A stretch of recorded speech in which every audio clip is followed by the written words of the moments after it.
یہ اتوار کی دوپہر کی بات ہے، وہاں کو قریباً 3:30 ہو گئے، پاکستان میں 5:30 تھے۔ تو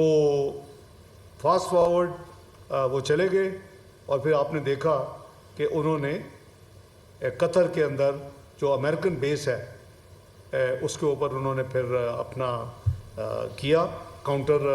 اپنا ڈیفنس میں جو کچھ ان کے ساتھ ہوا تھا۔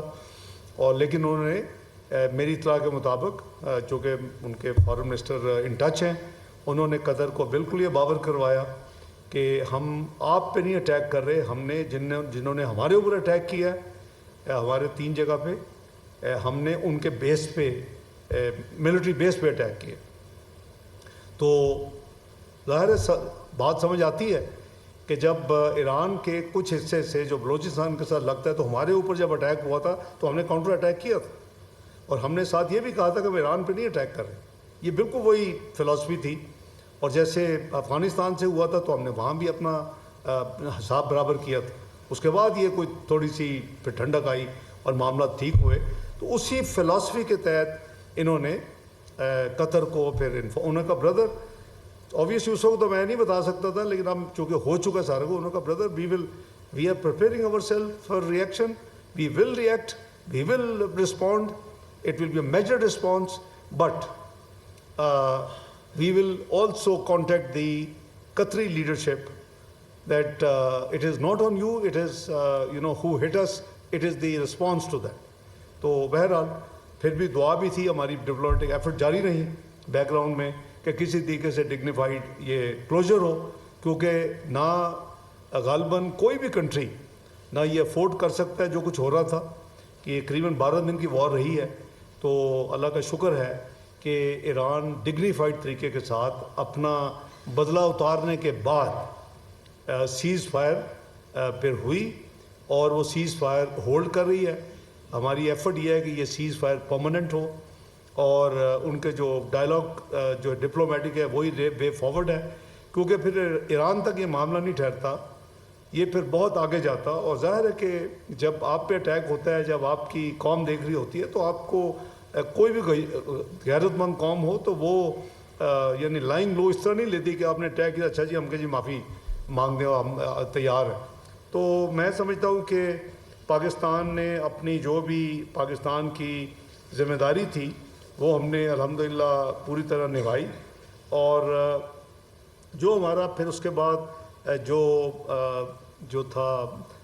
جوائنٹ کمیونیکے کہہ لیں، اس کا نام استنبول ڈیکلیریشن ہے۔ اس میٹنگ کے بعد اس میں جو ہے قریباً جو قراردادیں ہوئیں وہ ہماری 51 کونسل میں فلسطین، جموں اینڈ کشمیر، اسلاموفوبیا، افغانستان کے حوالے سے غیر اویسی ممالک، اس میں قریباً 100 سے زیادہ جو ہے ریزولوشنز اس ہماری ساری پروسیس میں ہوئیں۔ اور جو استنبول اعلامیہ جو ہے، جو کہ او آئی سی کی ویب سائٹ پہ بھی ہے، ہم نے بھی اپنی بھی ویب سائٹ کو اس کو ڈال دیا تھا کہ آپ اگر دیکھنا چاہیں، کوئی بھی دیکھنا چاہے تفصیل، تو اس میں ایران، شام، لبنان پر اسرائیلی حملوں کی مذمت ہے by name, without mincing words, number 1۔ دوسرا، فلسطینیوں کے خلاف جو اسرائیلی نسل کشی کی جو مہم ہے اس کی مذمت کی گئی۔ اس میں کور پوائنٹس آپ کو بتا رہا ہوں، آپ ہماری ویب سائٹ پہ جا کے وہ دیکھ سکتے ہیں۔ فلسطینیوں کو ان کے وطن سے جبری بے دخلی کی تمام سازشوں کو ریجیکٹ کیا تمام کونسل آف فارن منسٹرز نے یونینیمسلی۔ مشرق وسطیٰ یعنی مڈل ایسٹ میں پائیدار جنگ بندی کی ضرورت پر زور دیا، اسلاموفوبیا میں اضافے پر گہری تشویش کا اظہار کیا، پاکستان کے ساتھ اظہار یکجہتی اور جنوبی ایشیا میں حالی فوجی کشیدگی پر گہری تشویش، جنگ بندی کے مکمل نفاذ، سندھ طاس معاہدے کی پاسداری انڈس واٹر ٹریٹی، اور پاک بھارت تنازعات کے پرامن حل کے لیے وسیع تر مذاکرات، کمپوزٹ ڈائلاگ کی اہمیت پر زور دیا۔ یہ بھی اس کی استنبول ڈیکلیریشن کا ایک حصہ ہے جو میں نے آپ کو عرض کیا۔ اسی طرح جموں اینڈ کشمیر کے عوام کے ساتھ یکجہتی اور اقوام متحدہ او آئی سی کی قراردادوں کے مطابق ان کا ناقابل تنسیخ حق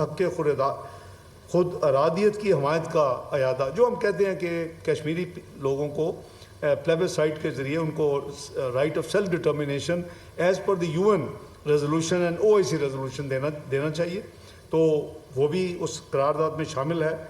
اور OIC رکن ممالک بشمول پاکستان کی اسلامی امور پر اقوام متحدہ میں مؤثر نمائندگی کو سراہا گیا۔ آپ کو پتہ ہے کہ UN میں اب ایک OIC گروپ بن چکا ہے، UN کے اندر بھی ایک گروپ بن چکا ہے اور اس میں پاکستان بھی شامل ہے۔ میں جب فروری میں گیا تھا، جب چین کی صدارت تھی، تو اس پہ ہم نے OIC کی میٹنگ بھی ایک کی تھی، اس UN OIC گروپ، تو اس پہ اس کو ہم کہتے ہیں کہ اس کو زیادہ اہمیت بھی ملنی چاہیے، اس کو زیادہ ایکسیس بھی ملنی چاہیے، اور یہ جو اپنا وہاں جو معاملات ہیں اسلامی ممالک جو ہے وہ وہاں اکٹھے ہوں، تو ہم نے سب سے پہلے پاکستان نے اس میں بینجول میں پچھلے سال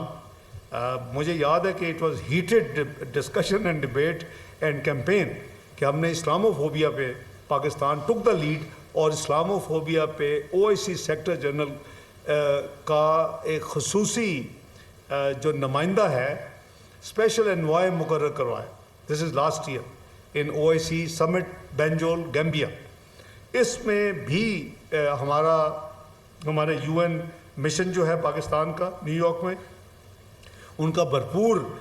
ان کا کردار ہے کہ اب UN سیکرٹری جنرل کا بھی پرماننٹ ایک اسپیشل انوائے آن اسلاموفوبیا اپوائنٹ ہو چکا ہے، اور ہماری قرارداد اور موو کے بعد ایک دن جو ہے وہ بھی اب سال میں اسی اسلاموفوبیا کے حوالے سے اس کو ڈکلیئر کیا گیا۔ تو یہ ہمارا، میں سمجھتا ہوں، دینی فرض بھی ہے، اور یہ ہمارا اپنا پولیٹیکل ڈپلومیٹک نیشنل ڈیوٹی بھی ہے جس کو ہم ادا کرتے ہیں۔ جو ہمارا رابطہ گروپ اپنا کشمیر پہ ہوا، اس میں اس کی اوبیسلی صدارت جو ہے وہ خصوصی جو اسپیشل تھا انوائے